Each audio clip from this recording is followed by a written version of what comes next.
عمر رضی اللہ تعالیٰ عنہ ډیر سخت بیمار شوی و نو طبیب والا وویلو چې یا امیر المؤمنین رضی اللہ تعالیٰ عنہ تاسو به 100 ورځې شهد خورئ د هغې سره به الله رب العزت ستاسو بیماری ختمه کړي. عمر رضی اللہ تعالیٰ عنہ بیت المال ته لاړ او بیت المال نه یې وړوکې غوندې بوتل شهد راواخیست او بیا عمر رضی اللہ تعالیٰ عنہ مسجد نبوي ته ننوت او په مسجد نبوي کې منبر ته وخته او صحابو ته وفرمایل چې ای صحابو زه بیمار شوی ما ته طبیب مشوره راکړه چې تاسو به یو څو ورځې شهد خورئ.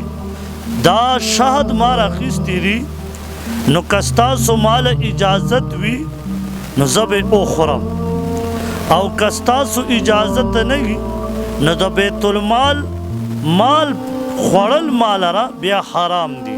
نو ټولو صحابو ورته عرض وکړه چې جی زمونږ تاسو له اجازت دی تاسو خو بادشاه او د بیت المال نه تاسو مال راواخیسته زمونږ اجازت دی.